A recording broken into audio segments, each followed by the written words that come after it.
Hallo liebe Freunde und willkommen zu 1000 Punkten Kings of War. Wir spielen das zweite Szenario namens Erobern. Da muss man am Ende des Spiels in der gegnerischen Hälfte stehen.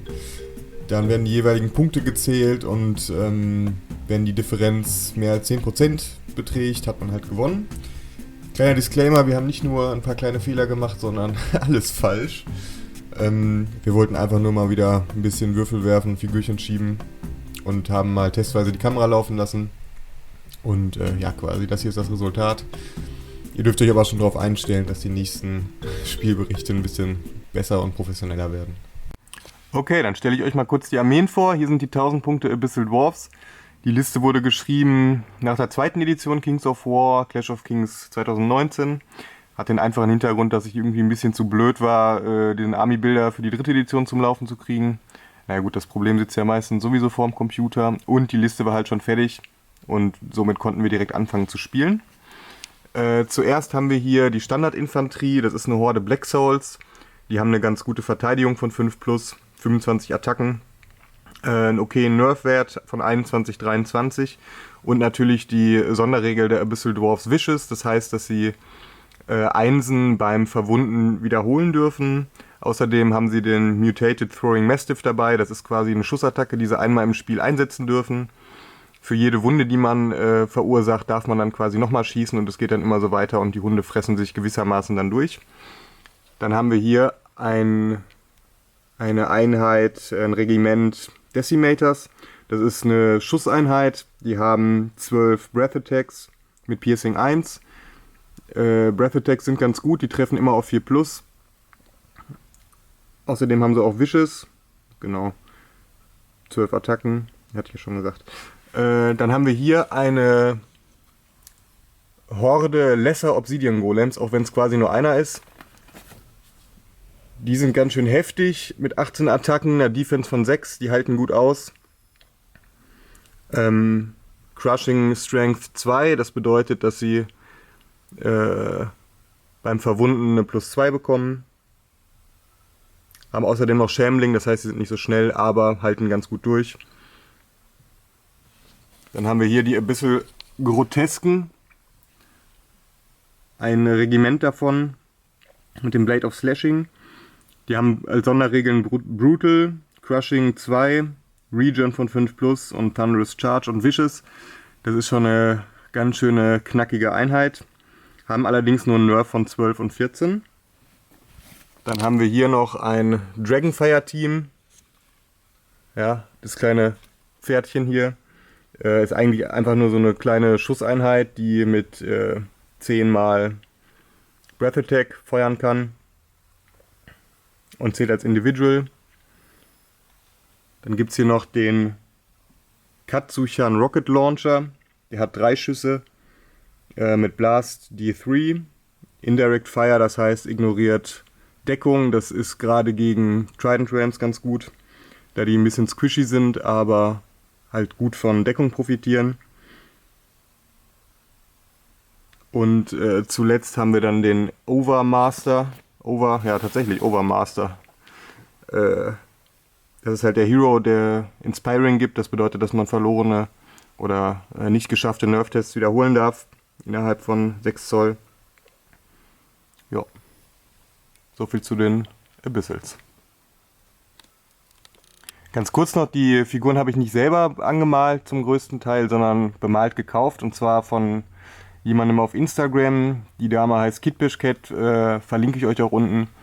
Sie hat dann quasi alles bemalt, außer den Golem, die Kanone und das Pferdchen.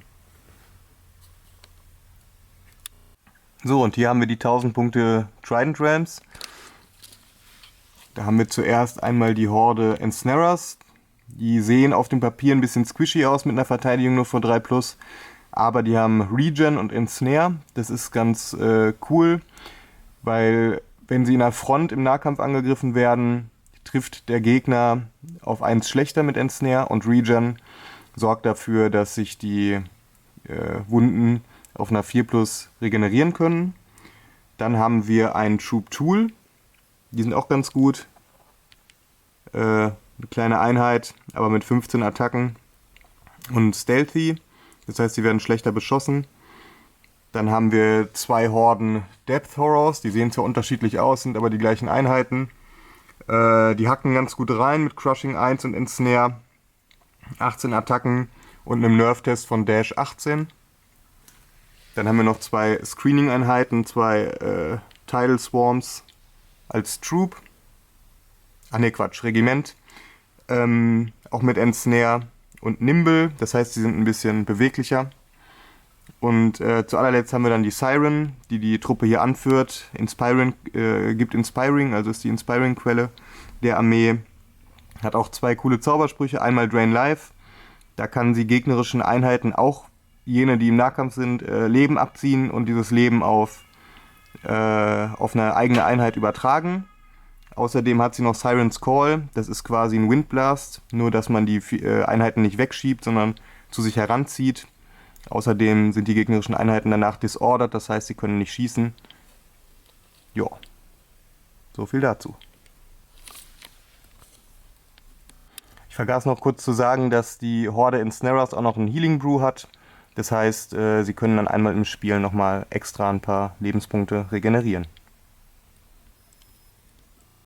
So, dann kommen wir zu den Aufstellungen der Armeen. Auf der rechten Seite der Düsseldorf steht die Kanone alleine, dann daneben die Black Souls, der Overmaster, der Inspiring gibt, daneben die harten Obsidian Golems, gefolgt von den Grotesken, die gut reinhacken, und der gebündelten Feuerpower durch die Decimators und das Dragonfire Team. Die Trident Realms stehen links mit den Ensnarers, gescreent von den Tool, daneben die Siren, verdeckt hinter dem Hügel. Dann Death Horrors gescreent von dem Tidal Swarm. Und auf der rechten Seite nochmal die Death Horrors gescreent von dem zweiten Tidal Swarm.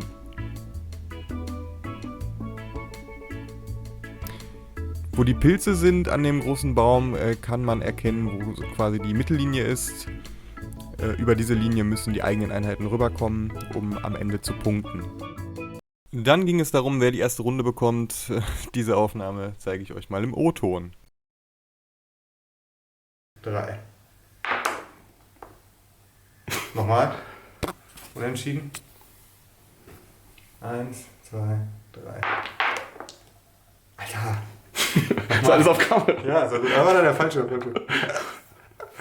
Okay, 1, 2, 3.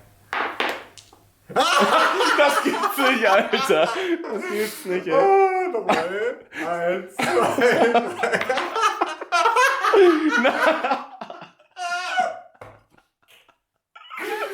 Alter, Nochmal. ey, das gibt's doch nicht, Mann. Ja, endlich, ey. Ja, du fängst an. Nee, ich fang an.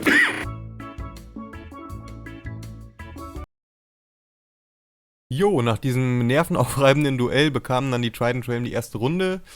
Ist nicht viel passiert, linke und rechte Flanke sind ein bisschen vorgerückt, ansonsten gab es auch keinen Beschuss und Nahkämpfe auch noch nicht.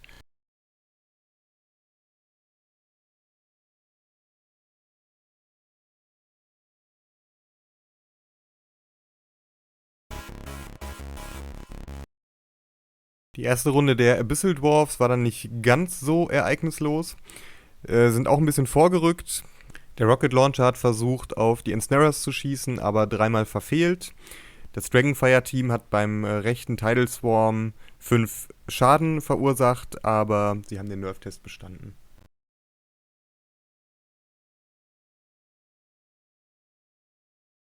Und so sah das Spielfeld dann nach der ersten Runde aus.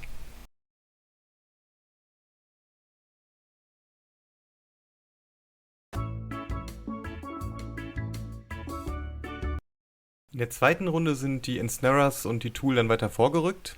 Die Siren hat sich ein bisschen weiter nach vorne positioniert. Die Death Horrors in der Mitte warten noch ein bisschen ab. Auf der rechten Seite gab es einen Angriff der Death Horrors und des Tidal Swarms gegen die Grotesken. Der ist allerdings hindert, weil sie in Gelände angreifen. In der Schussphase hat die Siren dann Siren's Call auf den Rocket Launcher gezaubert, mit dem Ergebnis, dass dieser 4 Zoll nach vorne rücken musste und disordered war, das heißt, dass er konnte in der nächsten Runde dann nicht schießen.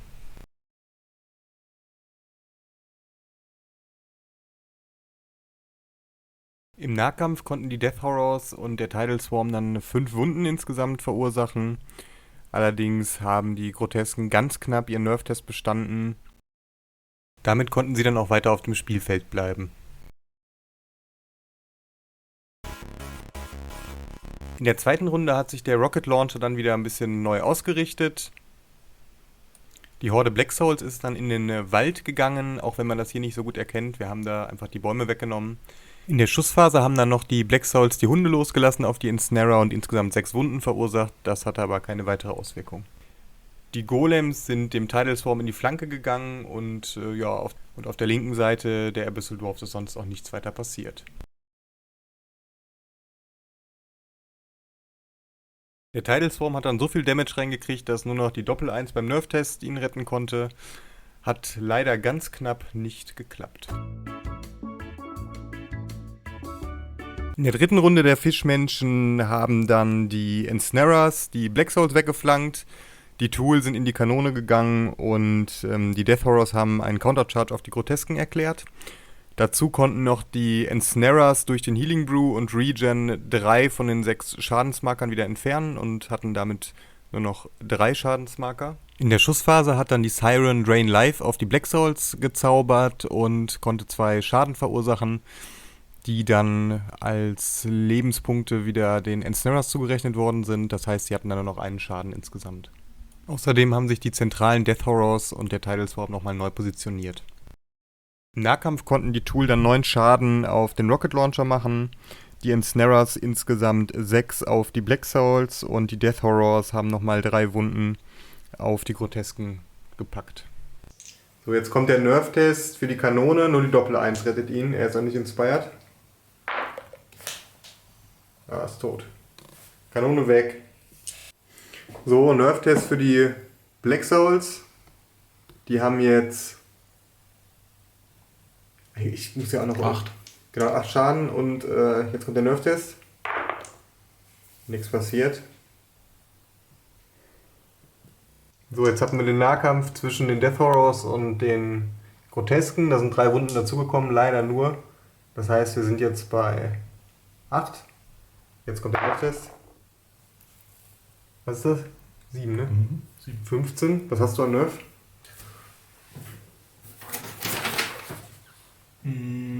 12, 14. Bist du inspired? So, ist er inspired? Nein. Nein, das heißt, die sind down. Ja, scheiße. Und tschüss. So, und nach dem Nahkampf haben sich die Death Horrors jetzt schön positioniert. Ja, das war doch eine ertragreiche Runde für die Fischmenschen und weiter geht es mit Runde 3 der Abyssal Dwarfs.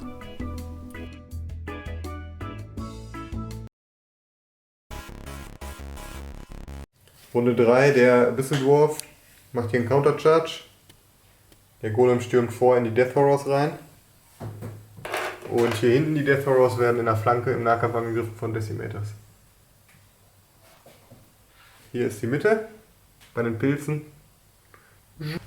So sieht es insgesamt aus. Okay, der Nahkampf. Es sind 7 Wunden auf die Ensnarers dazugekommen. Jetzt mache ich den Nerf-Test. Die haben einen Nerf-Wert von 2022. 7 plus 8, 15, passiert nichts. Bleiben einfach stehen. So, jetzt hatten wir den Nahkampf. Die Death Horrors haben 6 Damage gekriegt. Uns ist gerade klar geworden, dass wir den Nerf-Test mal falsch gemacht haben. Wir haben den immer wie einen Moralwert-Test gespielt. Deswegen beenden wir das jetzt einfach mal und du darfst jetzt den Nerf-Test würfeln für die Death Horrors. Doppel 6. Nix. Leben. So, der Nahkampf hier. Decimators in der Flanke. Die haben 3 Wunden verursacht. Jetzt Nerf-Test, nur die Doppel 6. Bringt Spaß. Nein, passiert nichts.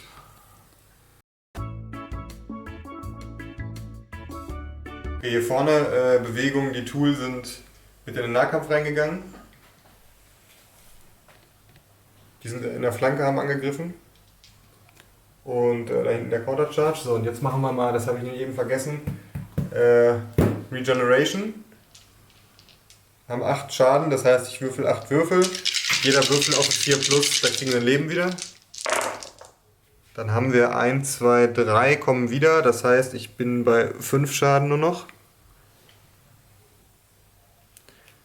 Und wo wir gerade dabei sind, mache ich direkt auch nochmal jetzt in der Schussphase mit der Siren. Das ist die hier.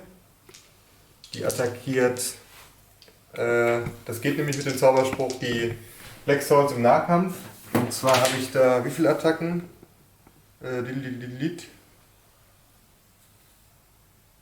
6 Attacken. Und für jede Attacke ist dann quasi ein Hit erzielt. Schauen wir mal. Okay, Zauberspruch immer nur auf 4+, das heißt 2 Hits. Verwundungen, die haben Defense 5. Ich habe aber Piercing 1, das heißt auf die 4+. Okay, 2 Mal. Das heißt, die Black Souls kriegen jetzt 2 Lebenspunkte noch dazu. Das heißt, sind auf 10. Und hier gehen nochmal 2 runter. Das heißt, ich bin nur noch auf 3. Ja, reicht. Jetzt kommt der Nerf-Test. Nach der Schussphase für die Black Souls. Die sind jetzt bei 10 Schaden. Nix. 16. Die haben 21, 23 Nerf. Passiert nichts. Ja. Okay, der Nahkampf hier. Die Tool und die Ensnarer haben zusammen 5 Damage gemacht. Das heißt, die Black Souls haben jetzt insgesamt 15 Damage. Jetzt mache ich einen Nerf-Test. Und zwar haben die Nerf 21, 23. Das heißt, ich bräuchte 6 mindestens. 7. Also 7 plus 15, 22. Damit bist du, wie heißt es?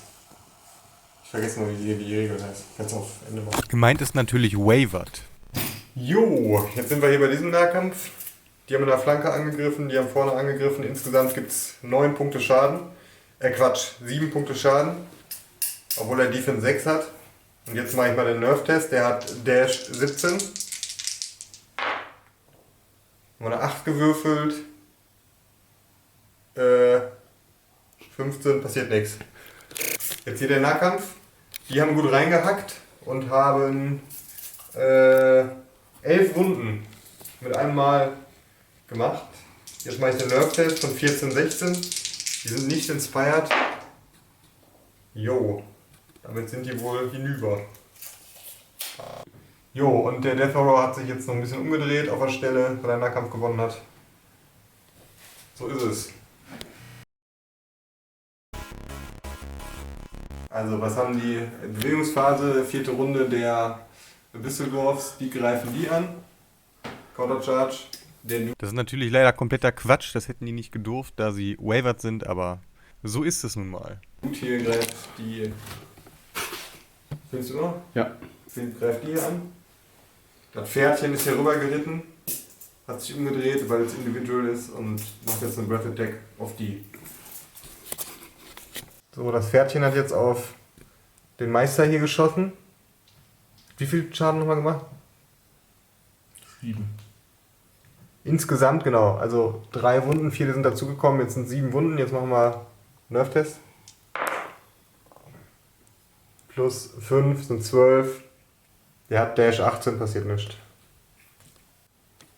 So, die Golems haben gut reingehauen in die Death Horrors. Die sind jetzt auf 11. Jetzt kommt der Nerf-Test.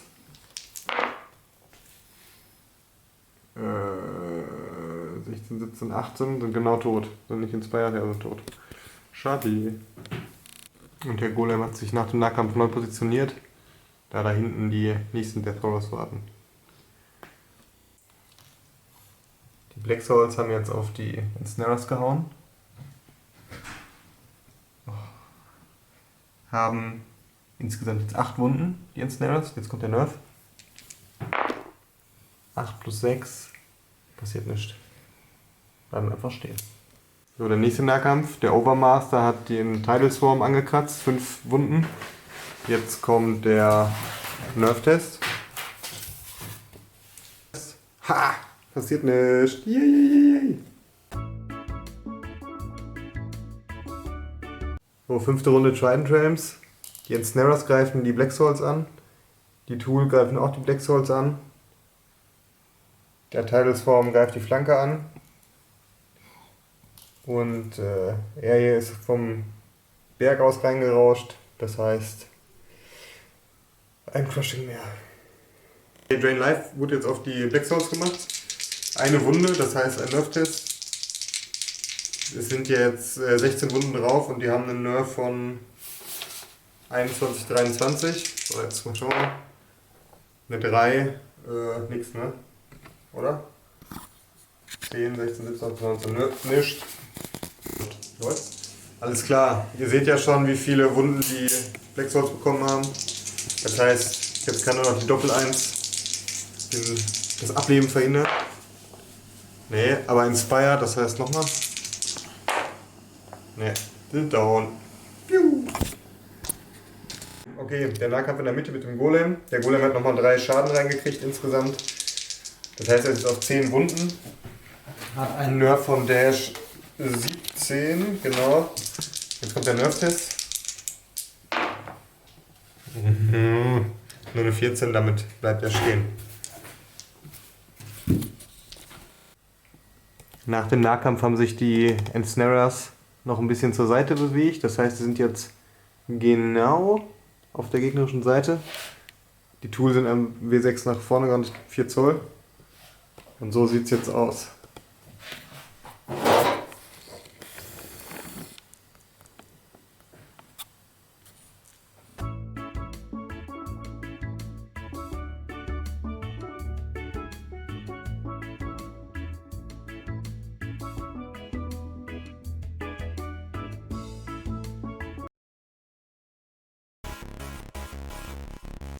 Der Golem hat zurückgeschlagen auf die Death Horrors.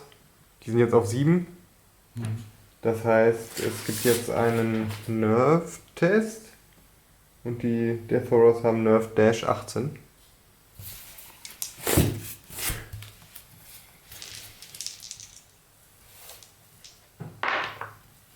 Ach du Scheiße. Ja, leider sind es ein bisschen mehr als 6 Zoll. Gerade nachgemessen. Das heißt, die Death Horrors sind nicht inspired. Das heißt, auf Wiedersehen.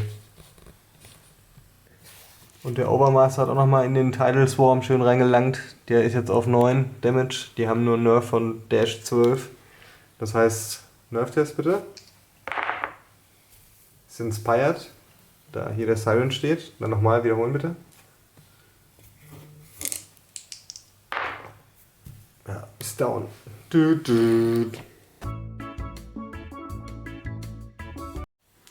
Okay, die 6. Runde hat begonnen. Trident Realms zuerst. Die Ensnarers greifen den Overmaster an. Oder Overlord oder wie auch immer. Die Tools sind hier ein bisschen um die Ecke gekommen. Jetzt schauen wir mal, was wir da noch reißen können. Genau, Siren steht da. Okay, die Siren zaubert jetzt Drain Life auf den hier. Das heißt, sie hat 6 Würfel auf die 4 plus. Treffen. Ach du Heilige, nur einer. Und der eine muss jetzt verwunden auf normalerweise 6, aber ist Piercing 1, also 5 plus. Ach, schade, leider nein.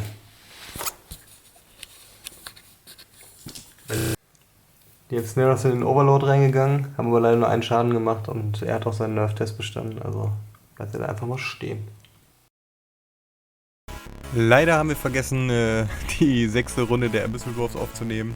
Ist aber auch nicht großartig was passiert. Der Overlord hat nur 2 Damage gemacht bei den Ensnarern und das war es auch schon. So. Wie ihr seht, habe ich mich so blöd manövriert, dass jetzt der Golem punkten würde, das Pferdchen punkten würde, also Dragonfire Team. Die würden nicht punkten, die Ensnarers. Und jetzt schauen wir mal, ob es eine 7. Runde gibt. Bei 1, 2, 3 gibt es sie nicht. Bei 4, 5, 6 gibt es sie. Ja, okay, gibt nicht. Das heißt, wir rechnen mal die Punkte zusammen. So, Punkte sind gezählt. Trident Realm haben 245 Punkte. Nur die Tool und Siren. Und Abyssal Dwarfs haben 260 Punkte. Das heißt, wir haben einen Unterschied von 15 Punkten, das heißt ein Unentschieden. Yay! Ja, herzlichen Dank fürs Zuschauen, wenn ihr bis hierhin durchgehalten habt. Diese Melange aus kreativen Regelauslegungen und taktischen Finessen. Ich hoffe, es hat euch trotzdem ein bisschen Spaß gemacht. Vielen Dank und bis zum nächsten Mal. Ciao! Was ist das? 10, 12. Die haben einen Nerf von... Oh Gott, jetzt liegt es auf dem Boden.